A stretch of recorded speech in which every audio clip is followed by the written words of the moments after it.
Buenas noches, hermanos. Damos gracias al Señor por poder nuevamente, otro miércoles más, compartir momento de oración, por compartir apertura de su palabra, estudio de su palabra. Darle gracias porque podemos pedirle al Señor, podemos agradecerle al Señor. A todos nos gustaría poderlo hacer en nuestra iglesia, como lo hacíamos antes, rodeado de nuestros hermanos, pero todos sabemos por las condiciones que estamos pasando, tanto sociales como sanitarias, pero bueno, agradecidos al Señor porque podemos seguir haciéndolo de manera virtual, podemos seguir manteniendo contacto entre los hermanos, podemos seguir abriendo su palabra, podemos seguir teniendo una relación con Él. En esta noche nos toca continuar con 2 Corintios, el estudio que venimos desarrollando todos los miércoles. En esta noche vamos a desarrollar del capítulo 12, del versículo 7 al número 10, y vamos a tratar de sacar una pequeña reflexión.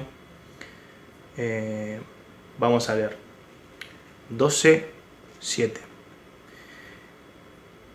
Y para que la grandeza de las revelaciones no me exalte desmedidamente, me fue dado un aguijón en mi carne, un mensajero de Satanás que me abofetee, para que no me enaltezca sobremanera. En el número 7 vemos que Pablo nos comenta sobre un aguijón en la carne. Pero no sabemos realmente cuál era el problema que tenía Pablo, el dolor que tenía Pablo, la prueba que tenía Pablo. Pero sí sabemos que le causaba muchísimo dolor. Yo, a modo de dato de color, hice una pequeña investigación sobre las 5 picaduras más fuertes del mundo. Y para mí, realmente me sorprendí de haber encontrado los insectos que encontré. Como número 5 del top está la abeja de la miel, número 4 la hormiga roja, número 3 la avispa de papel, número 2 la avispa de halcón y número 1 hormiga bala. Vemos que en este pequeño top de 5 insectos encontramos una mayor cantidad de abejas y avispas, y estamos hablando de las que supuestamente más dolor entregan a la hora de picar. Esto por ahí puede darnos a entender lo mal que le estaba pasando Pablo, cuando nos da a entender de que tenía un aguijón en la carne. Vamos a seguir con el número 8. 12.8 dice: respecto a lo cual 3 veces he rogado al Señor que lo quite de mí. Pablo le había pedido al Señor que se lo quitase, que le quitara la prueba, que le quitara el dolor. Pablo le rogaba al Señor que se lo quitara. Y acá me gustaría detenerme un segundito para que con esta pequeña porción que leímos hagamos un parate y podamos preguntarnos a nosotros mismos si estamos pasando por una prueba dolorosa. No es para que se responda ni nada, es solamente para reflexionar. Todos tenemos pruebas, todos tenemos conflictos, a todos nos llegan pruebas. Ahora me gustaría que tengamos el ejercicio realmente de pensar cuál es nuestra prueba, nuestro aguijón en la carne. Y acá anoté unas preguntas al azar para ayudarnos un poco a reflexionar sobre esto. ¿Estás pasando por alguna prueba dolorosa? ¿Estás pasando por enfermedad? ¿Tenemos algún conflicto de ese índole? ¿Tenemos algún familiar enfermo? ¿Tenemos algún familiar con alguna enfermedad? ¿Estamos pasando necesidad? ¿Estamos con poco trabajo o sin trabajo? ¿O puede haber otra? Puede haber, yo solamente hice estas preguntas a modo de disparador, pero todos podemos tener una prueba diferente a estas o estas, las cuales estaría bueno que podamos reflexionar sobre cuál es nuestro aguijón en la carne. Vamos a seguir, vamos a leer el 9, 12:9. Dice: y me ha dicho, bástate mi gracia, porque mi poder se perfecciona en la debilidad. Por tanto, de buena gana me gloriaré más bien en mis debilidades, para que repose sobre mí el poder de Cristo. Esto lo dice Pablo y es algo excelente, y a la vez muy difícil de aplicar, personalmente hablando, en mi vida. Cuando estamos débiles, cuando estamos en prueba, es muy difícil gloriarse en el Señor. Pero es lo que deberíamos hacer y lo que nos recomienda Pablo que hagamos. Dice: bástate mi gracia, porque mi poder se perfecciona en la debilidad. Yo busco una definición de gracia que me gustó mucho. La gracia de Dios es la virtud por la cual Dios, sin nada a cambio, puede dar algo. Ya que para alcanzar la misma, el hombre nada puede hacer por su condición de hombre. Realmente la gracia del Señor, en la cual nos pide que nos dice, bástate en mi gracia, es una virtud del Señor, ¿sí? Que podamos en medio del dolor, que podamos en medio de la prueba entender que Cristo, detrás de eso, está esperando que nosotros, dice, nos bastemos en su gracia, ¿sí? Vamos a seguir avanzando, vamos a ir al 12:10. El 12:10 dice: por lo cual, por amor a Cristo, me gozo en las debilidades, en afrentas, en necesidades, en persecuciones, en angustias, porque cuando soy débil, entonces soy fuerte. Qué tremendo esto que cuenta Pablo en este versículo. Nos enumera por lo que él tuvo que pasar. Y ya habíamos visto el miércoles anterior también por las cosas que Pablo tuvo que pasar para extender el Evangelio de Cristo. Y aún así encontramos un Pablo que se basta en la gracia del Señor. Por lo cual, por mi amor a Cristo, me gozo en mis debilidades, porque cuando soy débil, entonces soy fuerte. Palabras muy, muy fuertes las que dice Pablo, y ojalá podamos vivir esto en nuestra vida personal. Pablo nos da a entender que estando débil es cuando el Señor mide nuestra dependencia de Él. El Señor a veces nos deja pasar por pruebas para que nosotros entendamos que dependemos de Él, de que nuestra fuerza de nada vale. Todas las pruebas por las cuales pasamos son permitidas por Dios. Pablo realmente la pasó mal porque extender el Evangelio de Cristo no era algo que le agrade al diablo.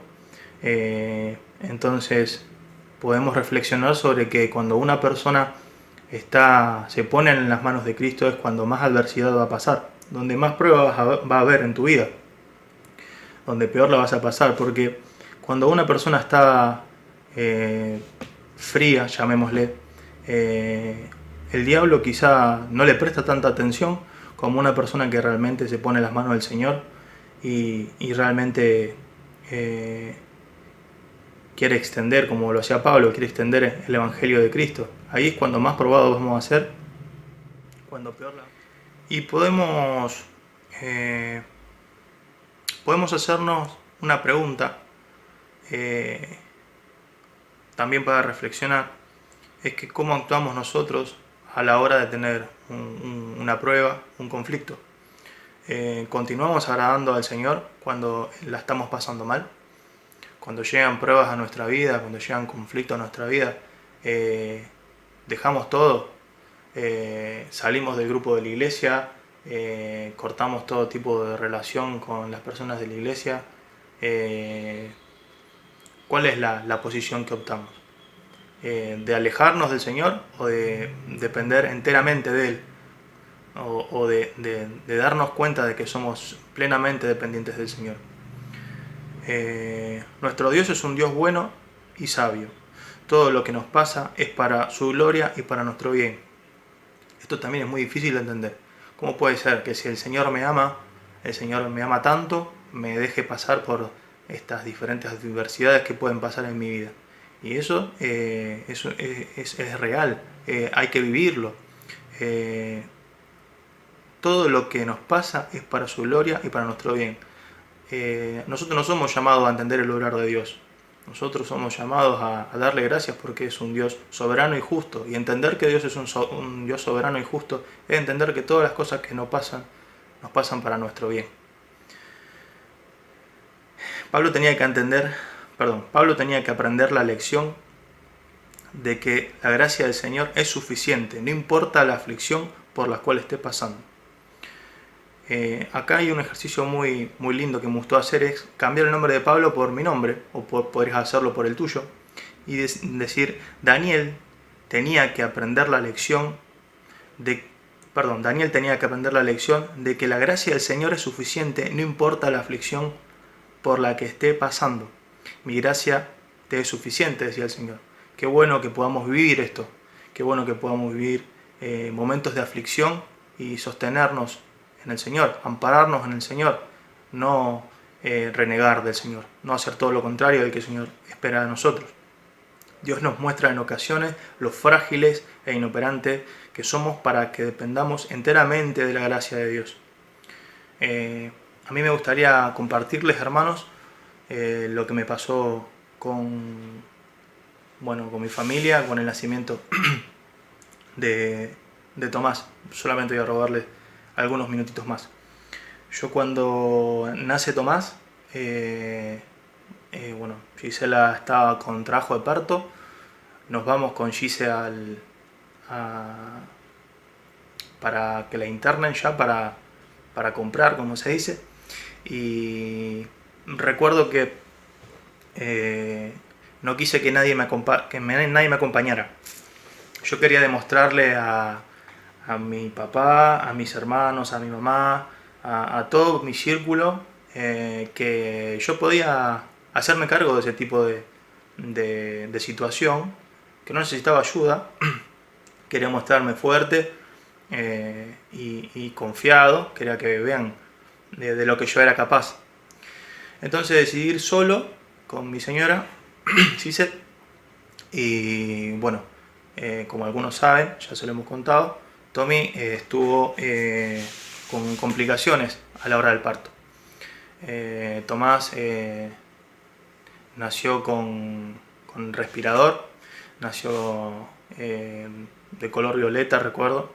Y yo me acuerdo que, como todo padre se espera, como ven las películas, que venga la enfermera con su hijo en brazos y te lo entregue, y que sea un nene sano, hermoso, y no, todo lo contrario. Primero, que tuve que esperar mucho más de lo que había pensado que iba a esperar. Segundo, que a mi hijo me lo sacaron en una cajita de cristal, con respirador lleno de cables, súper agitado, de un color muy extraño. Y realmente lo que yo pensaba, en lo que yo confiaba, no ocurrió absolutamente nada. La cuestión fue que mi hijo estuvo una semana en neonatología, entre 7 y 10 días estuvo, no recuerdo bien. Y realmente ahí comprobé, como decíamos antes, lo frágil e inoperante que puedo llegar a ser. Porque no puedes hacer nada. No puedes hacer nada. Primeramente porque uno no tiene estudios y de todas maneras, si tuviese estudios, tampoco puede hacer nada. Y recuerdo que los primeros 2 días nos quedamos a dormir ahí en el sanatorio. En el auto, dormíamos en el auto, todos muy preocupados. Volvíamos a casa y era encerrarme en el baño a llorar para que Gisela no me vea. Gisela destruida. Venir a casa sin Tomás fue algo que realmente no teníamos preparado porque queríamos volver y dejar a nuestro hijo en su cuna, no teníamos todo preparado. Pero uno de los días cuando volví realmente pude, pude entender, y uno vuelve siempre al lugar de origen, como se dice, y caí derrotado a nuestro Señor. Le dije, Señor, realmente veo que no puedo hacer absolutamente nada. Veo que si vos no intervenís en esta situación, yo no puedo hacer absolutamente nada. Dejo todo en tus manos, no puedo hacer más nada. Realmente roto, quebrado. Y el Señor, desde ese momento que yo dejo todo en sus manos, realmente empezó a evolucionar. Eh, los médicos nos decían que ya estaba respirando bien, le sacaron el oxígeno, empezó a tomar la teta, y fue evolucionando. Pero nunca voy a olvidar que las cosas empezaron a salir bien cuando yo dependí 100% del Señor. Eso es algo que me pasó a mí y que Dios me lo utilizó para enseñarme mucho. Lejos del Señor no podemos hacer nada. Cuando nosotros estamos en prueba, si no dependemos del Señor, no podemos hacer absolutamente nada. Y como decíamos antes, uno siempre trata por ahí de compartirles a los hermanos algo que realmente le haya hablado el Señor. Y yo leía estos versículos y me acordaba justamente de eso, de que el Señor, cuando pone la prueba, realmente quiere saber qué tanto dependemos de Él. Y yo en un inicio realmente estaba confiando en mi fuerza, estaba confiando sí, en mis fuerzas, en mi juventud, en mi inexperiencia. Y realmente uno pudo aprender, gracias a Dios. Tomás está súper bien. Dios enseguida nos lo dio para que lo traigamos a casa. Pero además de traer a casa a mi hijo, traje un gran aprendizaje. Como decíamos recién, Dios nos muestra en ocasiones lo frágiles e inoperantes que somos para que dependamos enteramente de la gracia de Dios. Realmente anhelo que todos podamos depender de nuestro Señor en los momentos buenos, en los momentos malos, y más que nada en los momentos malos. Doy muchísimas gracias por haber compartido este mensaje con ustedes. Les mandamos un saludo muy grande y nos vemos prontito. Dios los bendiga.